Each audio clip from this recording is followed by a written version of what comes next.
Hey YouTube, it's Sheeta Boo again. And it's still Thursday, October 4th. I know I uploaded a video talking about quitting. So I rewatched the video. Before I uploaded it. Or after I uploaded it. And I started thinking about the things that I used to do. Because there's a book called 48 Days to the Work You Love. And that is can't think of the author's name, but I remember I'll put it in the comment. And what it is for people that want to find satisfaction in the work that they're doing. If you have entrepreneurial, or not entrepreneurial, if you have aspirations, try to find out what you really want to do and how you can love the work that you do and be more effective in that and be prosperous in that and be able to support yourself and your family. So I was thinking about what did I love to do. So let's go back.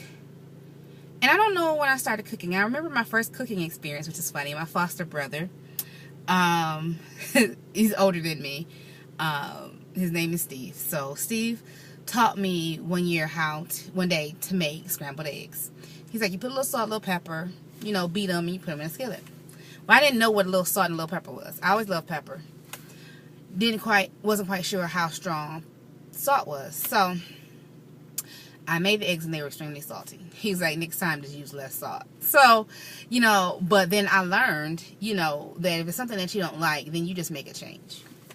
So as a teenager, I got into baking, and I'm not really sure how I got to baking. And I mean, I'm not just talking about like buying a pie shell, buying a filling and making it and throwing it in the oven.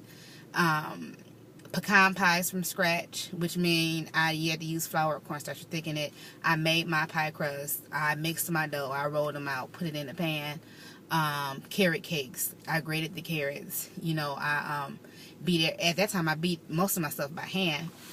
I made donuts from scratch. The first time was a fail. The second time, they were great.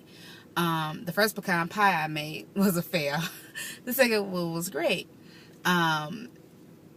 White bread, loaf bread, dinner rolls, and a lot of you that's been around, you've tasted my dinner rolls. I haven't made them in a while, but sort of like, and it was always comforting. I always enjoyed just being in the kitchen and cooking meals. I always enjoyed doing yeast breads or kneading the dough. It was like really cathartic or really soothing. I love doing it. And it didn't matter if it had to rise or, banana or regular breads like your banana bread. So I think I really got out of it. Well, in college, I tried out selling yeast breads. So I brought samples to work, and they were larger. I made them larger, and then I let them rise so they'll be larger. And then some people placed some orders. But the problem was my time frame and whatever, so there were some complaints, and anybody that knows me, I don't do drama or whatever. So I was like, I don't know, maybe this isn't for me, but not really thinking that I should just take that as a learning experience and just keep pushing it. So fast forward to starting working full-time and finally getting a job where I commute.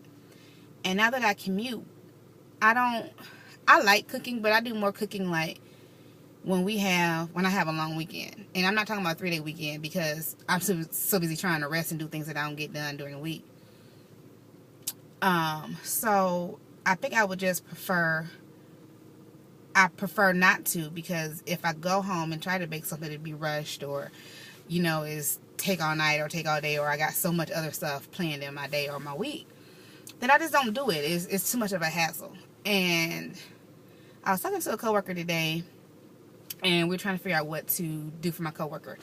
And I was like, well, I'll go pick up a cake. She's like, well, maybe cinnamon rolls. I'm like, I don't like cinnamon rolls. Like, if you go buy the Pillsbury cinnamon rolls and you take them out the thing and put them in the pan, I don't like that because the cinnamon is always bitter. Just don't have this good taste to it. And I was like, well, I guess I could make a pan of cinnamon rolls. I have everything at home except for probably pecans, whipping cream, and yeast. I have some yeast at the house, but I think it's pretty old. So she was like, yeah. I'm like, I'm not about to do that. So she said, yeah, you should. I'm like, I'm not about to do that. I was like, because I have to beat the dough. I mean, I have to make the dough. Then I have to let it rise for like an hour, hour and a half. And then I have to separate it and roll it out. And then I have to make the rolls and put them in the pan. Then let them rise for another half hour, 45 minutes, however. And then I have to put them up, cook them, and then have to, you know, figure out how we're going to, anyway. I'm not going to do all that. So, but yeah, that's one thing I love to do is cook. And I'm trying to figure out how can I get back to that. You know, sometimes we find joy in things, but because life has gotten so busy, we forget about those things that originally brought us joy and brought us peace. And we sometimes we just don't think that those things are enough to sustain us. But one thing that the preacher said in the Bible study the other night was that God gives you a gift. He's going to make provision for you.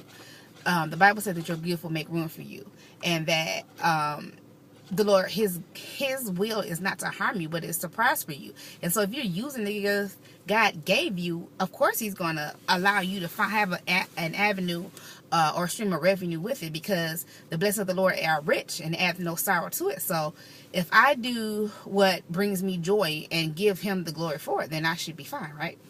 So anyway, so that's what I was thinking about. So I'm just trying to think of little different things to you know, bring change in our lives.